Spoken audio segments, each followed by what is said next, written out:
Leitura do livro Lázaro Redivivo, psicografado por Francisco Cândido Xavier, pelo Espírito Irmão X, capítulo 18, Espírito Farisaico.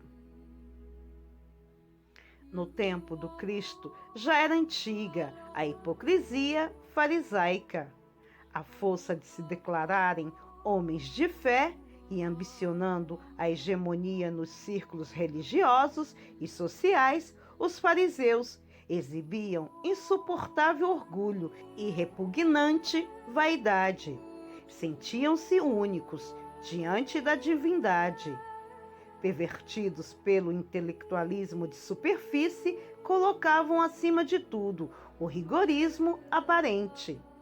Eram os inspiradores de todas as medidas da convenção política em Jerusalém.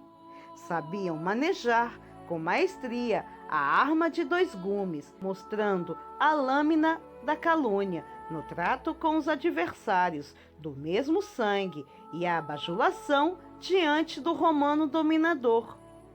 Imiscuíam-se nos negócios públicos e impunham movimentos de opinião. Elevavam seus ídolos ao trono da autoridade e do poder, incensando-os com elogio fácil do desvario verbalístico e precipitavam, astuciosos, no abismo da antipatia pública todos aqueles que não soletrassem a sua cartilha de fingimento. Exigiam os primeiros lugares nas sinagogas e reclamavam destaque, assembleias mais simples. Seus mantos luxuosos requisitavam a reverência do povo e, quando penetravam o templo, o fausto de sua presença eclipsava o próprio santuário. Dirigiam-se a Jeová, o Altíssimo, com palavras desrespeitosas e ingratas, como se os ouvidos do próximo fossem capazes de registrar-lhes toda a loquacidade sonora e vazia. Pronunciavam longas e fastidiosas orações ante o altar da fé, relacionando as supostas virtudes de que se julgavam portadores. Faziam o inventário verbal de suas boas ações presumíveis e, longe de pedirem o favor da divina misericórdia, exigiam-lhes as bênçãos que lhes eram devidas, segundo o palavrório de seus lábios incansáveis. Ostentando atributos mentirosos, estavam sempre dispostos a polêmicas mordazes, perante as quais a caridade e o esclarecimento passavam de longe, repelindo aquelas bocas de falsos advogados da fé. Ninguém devia tomar-lhes a dianteira nos mais humildes assuntos. Ante a aproximação dos adventícios, erguiam-se irritados, espalhando protestos e irradiando cóleras sagradas. Auto-intitulavam-se supremas autoridades intelectuais do mundo religioso e, como administradores e juízes, eram obrigados a agir, antes de tudo, em qualquer setor, a audiência prévia dos supostos mandatários da inspiração divina. Mas o tempo golpeou-lhes as tradições. O alvião do progresso modificou a paisagem e as transformações políticas constantes renovaram a vida intelectual do povo escolhido. Tempestades de dor e morte desabaram sobre Jerusalém, convertendo-a num campo de destroços. Depois de Jesus, vieram as hordas de Tito, trazendo ruína e destruição. Nota: Tito, imperador romano, 39 até 81 depois de Cristo. Filho de Vespasiano, apoderou-se de Jerusalém em 70 depois de Cristo. Seu reinado, muito liberal, foi marcado por grandes construções, como o Coliseu e o Arco de Tito, e pela erupção do Vesúvio, 79 d.C., que destruiu Pompeia e Herculano. Em 637, foi ocupada pelos árabes e retomada pelos cruzados em 1099, sentindo os efeitos terríveis das invasões. Nota: cruzados, ou primeiros cavaleiros da fé. Cada um dos que tomaram parte nas cruzadas, ou seja, nas expedições militares organizadas nos países cristãos na Idade Média, a fim de libertarem do poder dos infiéis o túmulo do Cristo.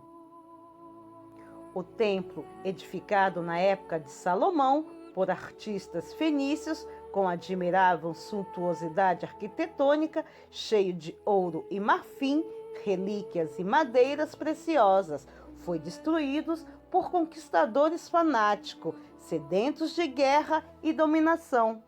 Nota: Salomão, rei de Israel, 970 a 931 a.C. Fenícios, povo que se estabeleceu na terra de Canaã por volta do século 28 a.C. Os fenícios foram os maiores navegadores e comerciantes da antiguidade.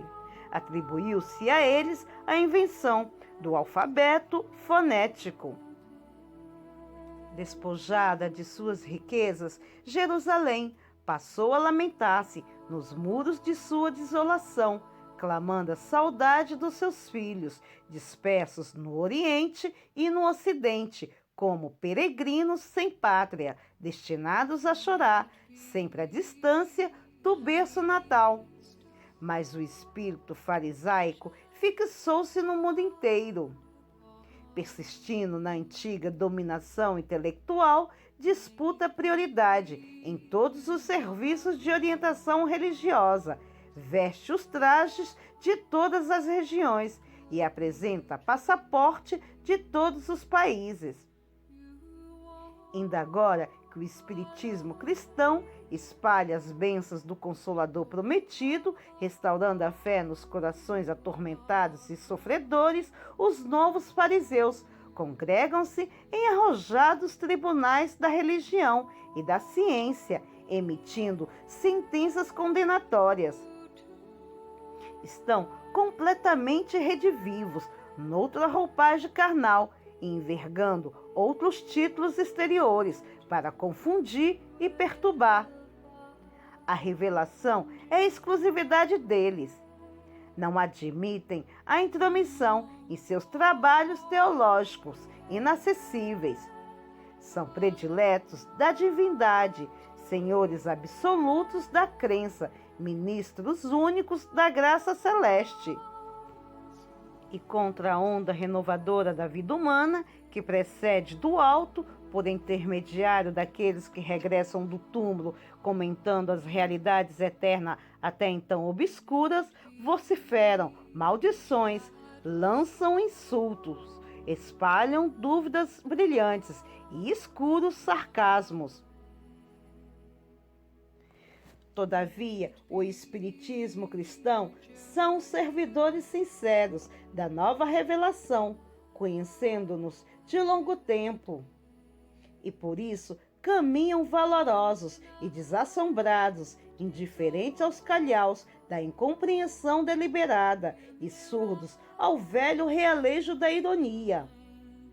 Eles sabem que os avoengos, nota, avoengo, avós antepassados de seus perseguidores de agora, cercaram Cristo, pedindo-lhe benefícios e sinais que lhe dessem ensejo a calúnias cruéis, e que, não contentes na posição de difamadores sistemáticos, se constituíram em autores do processo injusto contra o mensageiro divino.